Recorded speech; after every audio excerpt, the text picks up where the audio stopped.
Bienvenidas, bienvenidos al cuarto conversatorio del día de hoy. En esta ocasión hablaremos sobre el municipio libre y la Revolución Mexicana. Para el público que no ha visto estos conversatorios, estos son un ciclo que va del Ayuntamiento Virreinal a la alcaldía actual. Se insertan en el marco de los 500 años de Coyoacán. El día de hoy contamos con la participación de dos especialistas. Sin más, los voy a presentar. El primero de ellos es Edwin Álvarez Sánchez, quien es doctor en Historia de México por el Colegio de México. Su interés es investigar los procesos de institucionalización y profesionalización de las Fuerzas Armadas en nuestro país, desde las últimas décadas del virreinato hasta la década de 1940.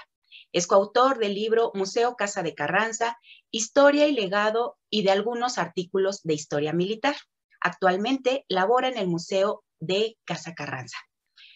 Y también contamos con la participación de Pedro Celis Villalba, quien es licenciado y candidato a maestro en Historia por la Universidad Nacional Autónoma de México. Sus líneas de investigación son Historia Militar e Historia Institucional y es docente en el Instituto Cultural Helénico. Actualmente desarrolla, junto con el doctor Álvarez, una investigación sobre los uniformes de los militares mexicanos. Muchas gracias por la participación del día de hoy, colegas.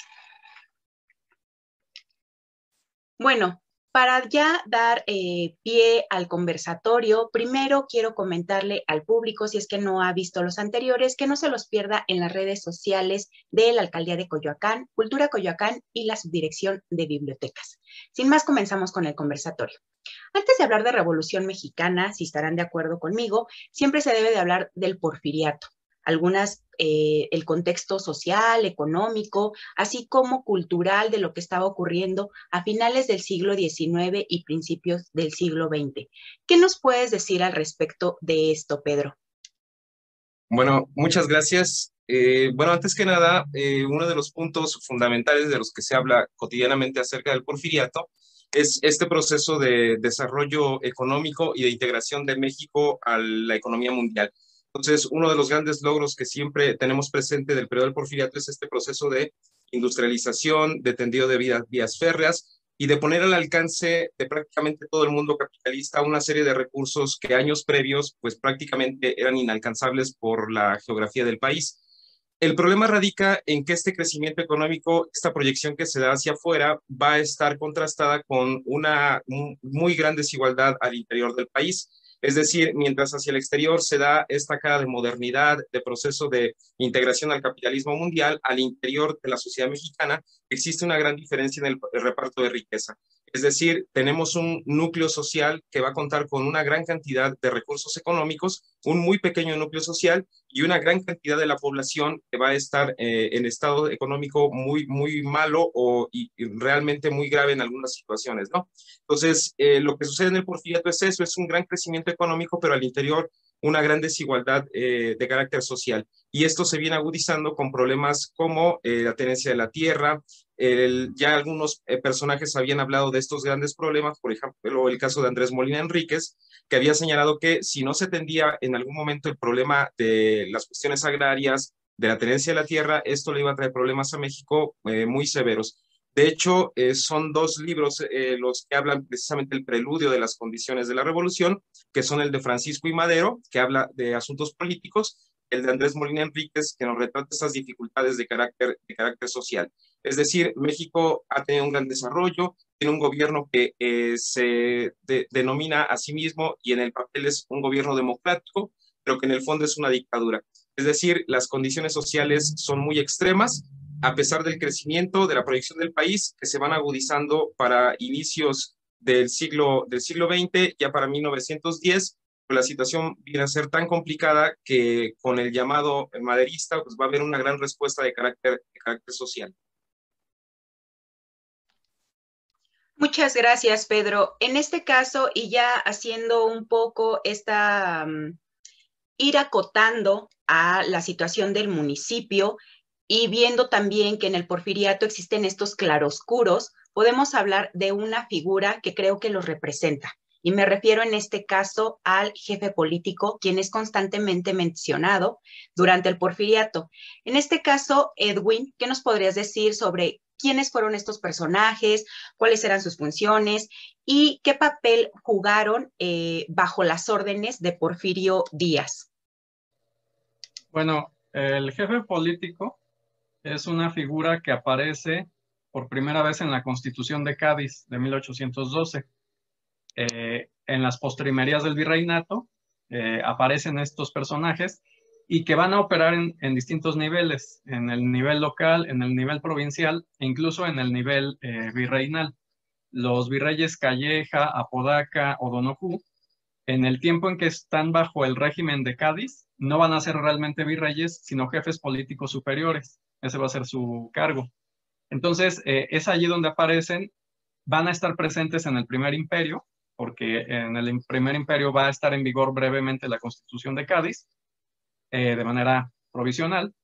Después van a desaparecer en la Constitución de 1824. En el sistema federal no se les va a contemplar originalmente, pero van a ir reapareciendo por necesidades políticas en distintos momentos del siglo XIX.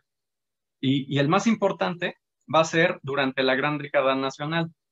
Ya en 1856, en el Estatuto Provisional con el cual gobierna Ignacio Comonfort, en tanto se elabora la Constitución de 1857, ya en ese estatuto se establece que entre los gobernadores y los ayuntamientos va a haber un nivel intermedio que va a ser el jefe político, que va a estar a cargo de un distrito, es decir, un conjunto de municipios, pero subordinado al gobernador estatal.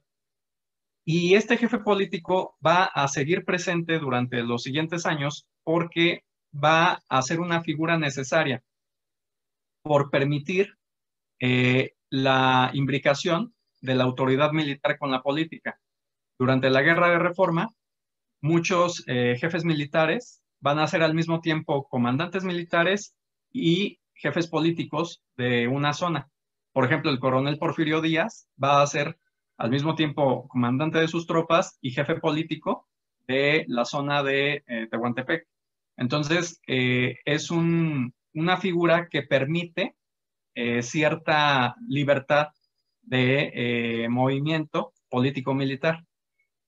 Ya después del triunfo, en lo que va a ser la República restaurada y después el Porfiriato, se va a mantener también la existencia de esta figura. Y en este caso, ya su propósito va a ser el de control. Se supone que las funciones de los jefes políticos en la República restaurada y el Porfiriato son, por un lado, levantamiento de estadísticas para que el gobernador pueda tener información fehaciente sobre los municipios, pero también tienen que estar involucrados en la organización de elecciones estatales y locales. Deben de organizar los cuerpos de Guardia Nacional. También deben de participar en el reclutamiento forzoso mediante el leva de tropas para el ejército permanente y deben estar involucrados en el mantenimiento del orden. ¿Cuál es el gran problema del jefe político? El jefe político no es elegido por nadie de la ciudadanía, sino por el gobernador. El gobernador es el que lo designa.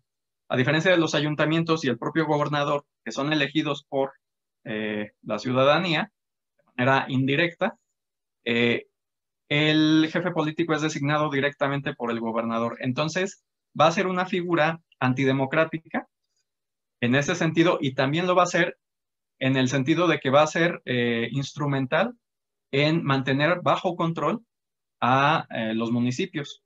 Entonces, se va a convertir en un símbolo de la opresión por parte de Porfirio Díaz.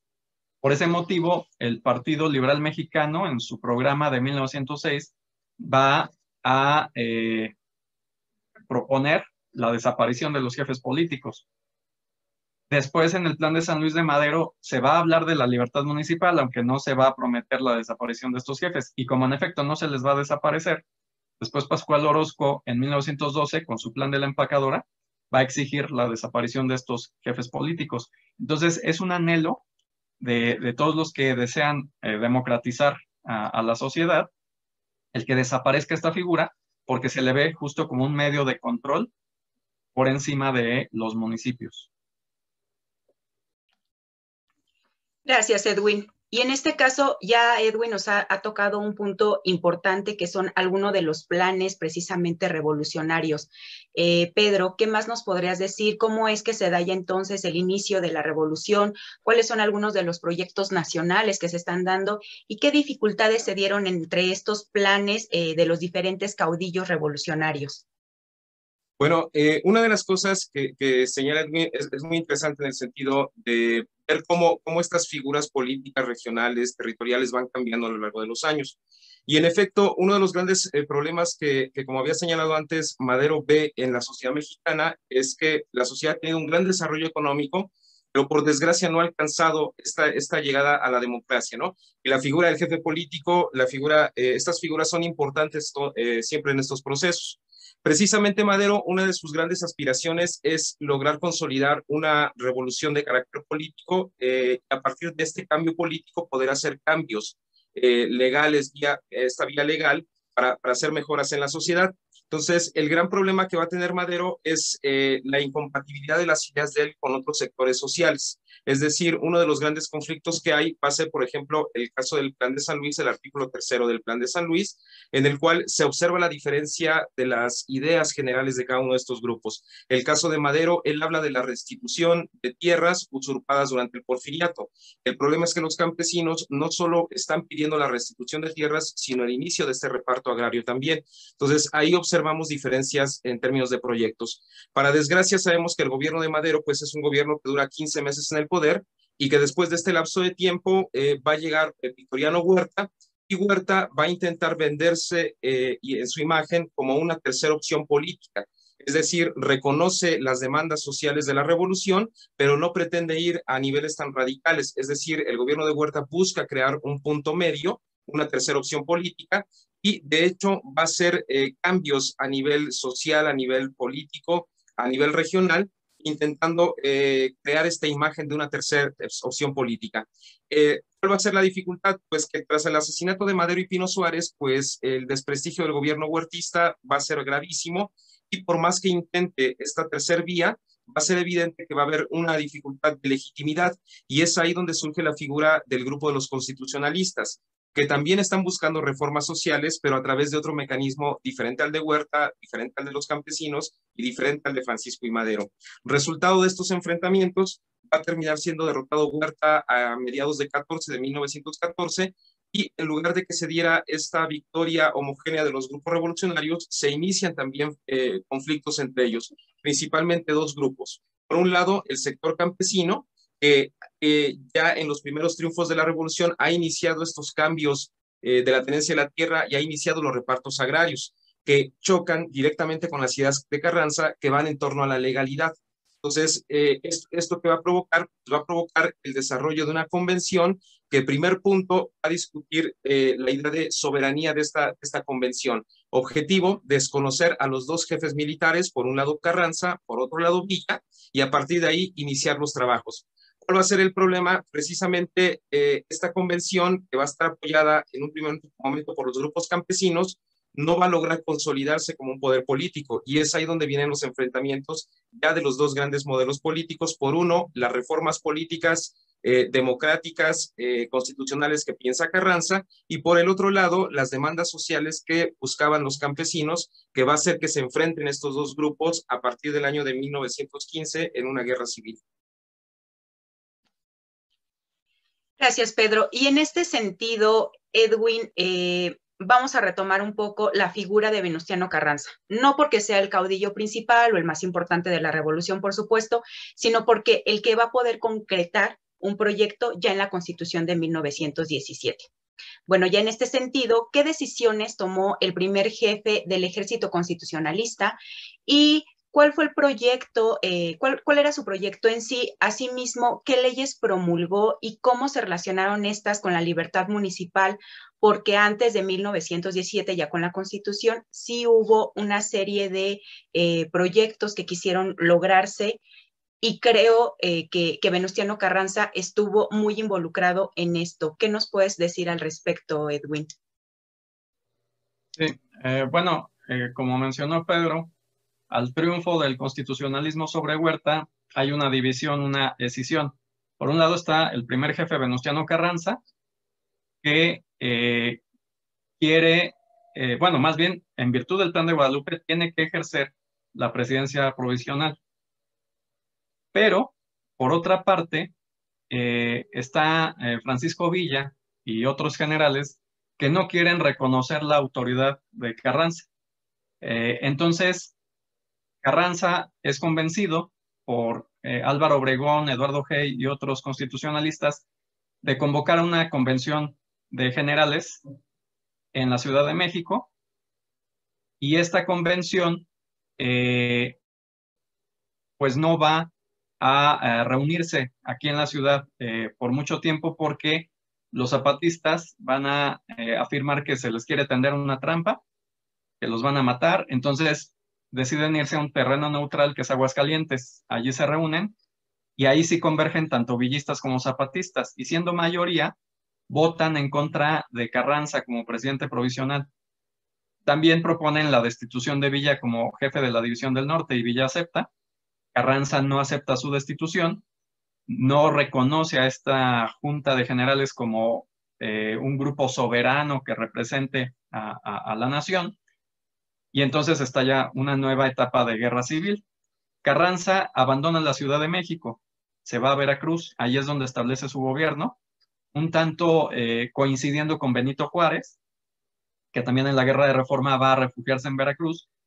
Y así como Benito Juárez emitió las leyes de reforma que complementaron a la Constitución de 1857 ahí en Veracruz, de la misma forma Venustiano Carranza, entre diciembre de 1914 y enero de 1915, va a promulgar una serie de decretos donde va a ir proyectando su programa político-social. Entonces, por ejemplo, va a promulgar el 6 de enero de 1915 el reglamento de reparto agrario, donde pues ahí prácticamente está asegurando que al triunfo va a repartirse la tierra. También emite una prelegislación obrera. También plantea la necesidad de legislar en torno al petróleo, a la explotación del petróleo por empresas extranjeras. También la necesidad de que haya autonomía del Poder Judicial. Emite una ley del divorcio y después otra de relaciones familiares. Y en cuanto al municipio libre, pues en en diciembre de 1914 va a promulgar justo un decreto por el cual ordena la desaparición de los jefes políticos. Y esto hay que rastrearlo un poco antes, porque Venustiano Carranza, cuando era joven, en 1893, junto con algunos de sus hermanos, Emilio, Pascual, Jesús, se levantan en armas en contra del entonces gobernador de Coahuila, José María Garza Galán. Este era un coronel que se estaba reeligiendo, igual que lo estaban haciendo Porfirio Díaz y los gobernadores del resto del país, pero este gobernador estaba cometiendo muchos abusos, se estaba haciendo odioso a la población, y por ese motivo la élite coahuilense, ranchera, hacendada, encabezada por los Carranza, se subleva. Al ver que no se trata de un levantamiento popular, sino de un levantamiento de gente de élite, Porfirio Díaz, en lugar de enviar tropas a reprimir, ordena que se negocie. Entonces envía al general Bernardo Reyes, y el general Reyes, en efecto, logra plantearle un arreglo a Porfirio Díaz, consistente en que Garza Galán deje la gubernatura, se convierta en senador, y pues hay un gobernador interino, y asimismo se hace una concesión que no va a existir en ningún otro estado de la República, y es la desaparición de los jefes políticos.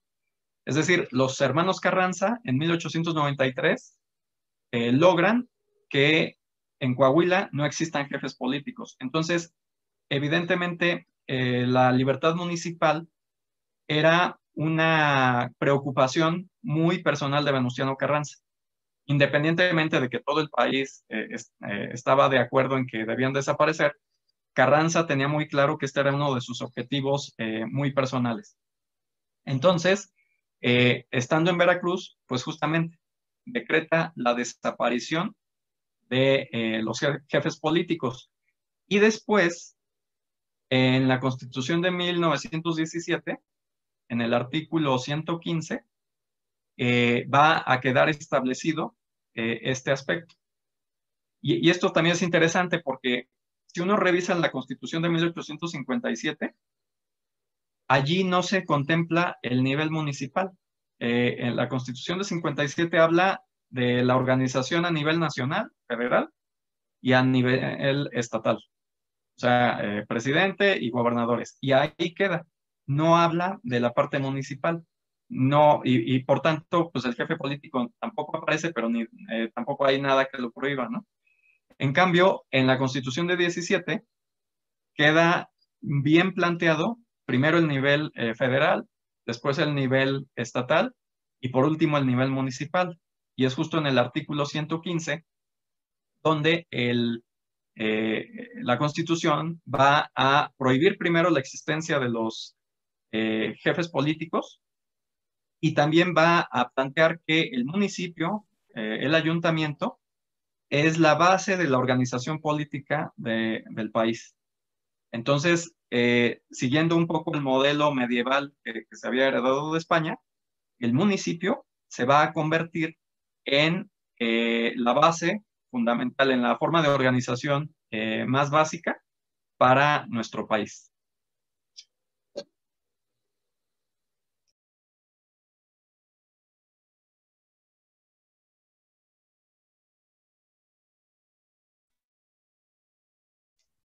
Muchas gracias, Edwin. En este caso has tocado un punto muy importante que precisamente es el artículo 115 constitucional. Respecto a esto y para finalizar ya el conversatorio, me gustaría que nos ofrecieran una reflexión en torno a esto, con línea bajo algunas preguntas, por ejemplo, ¿por qué se considera que la institución del municipio libre es un producto de la Revolución Mexicana? ¿Qué puntos y problemáticas aborda el artículo 115? ¿Si ha tenido modificaciones o cambio a lo largo de este tiempo? Y entre otras cosas que nos pudieran comentar en esta última reflexión para finalizar. Comenzamos con Pedro, si les parece bien. Muchas gracias. Bueno, en términos generales, digo, ya con la información abundante que se ha vertido, yo quisiera plantear una idea general, una reflexión en torno al municipio, pero en torno más bien a las instituciones conforme el desarrollo del Estado.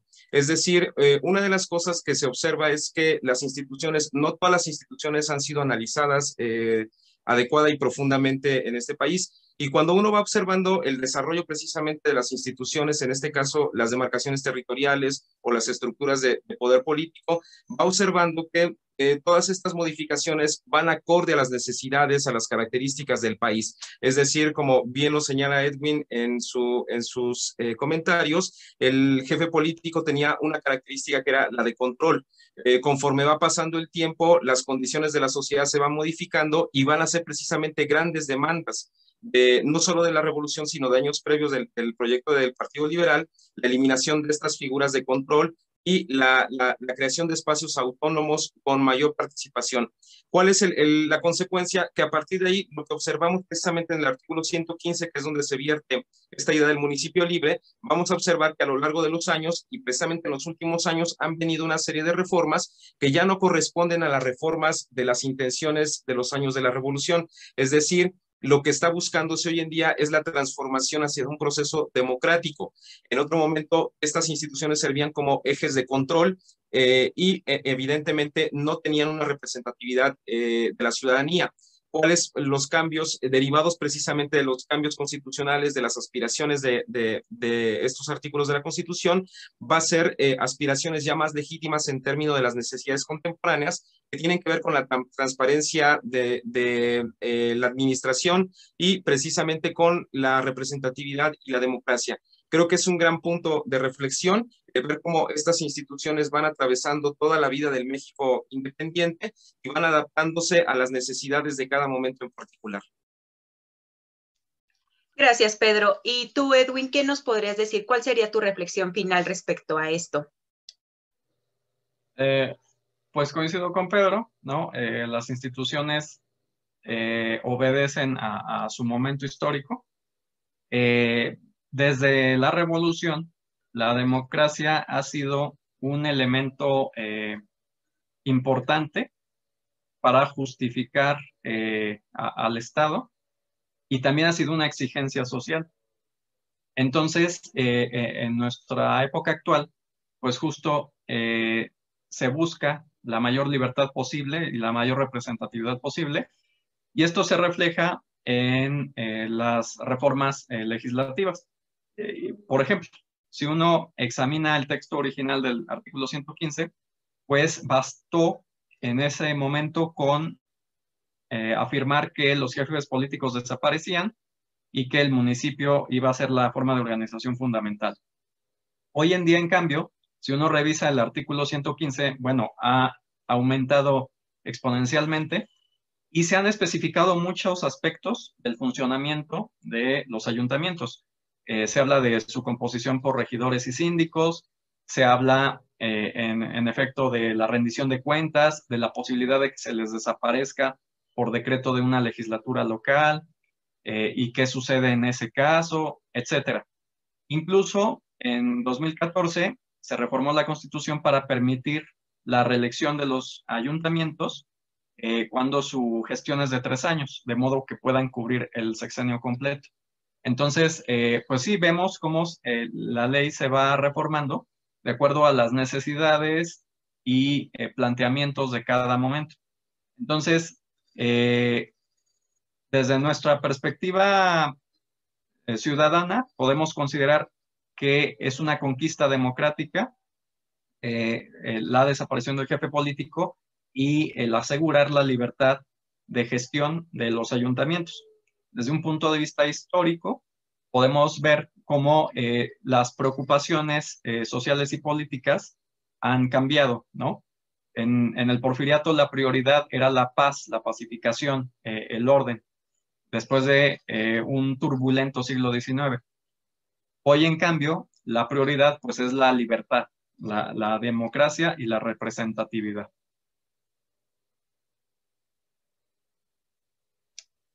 Les agradezco a ambos su participación. Sé que será de interés del público este conversatorio. Sin más, invito también al público a que no se pierda el siguiente conversatorio, que sería el último del ciclo, y a nuestros invitados les vuelvo a agradecer. Sé que esto son temas que casi no se tocan, precisamente el tema de las instituciones, porque a veces se consideran un poco aburridos y sin embargo podemos ver qué es lo que sigue modificando la vida de la sociedad. Muchas gracias por su participación. Que tengan un buen día.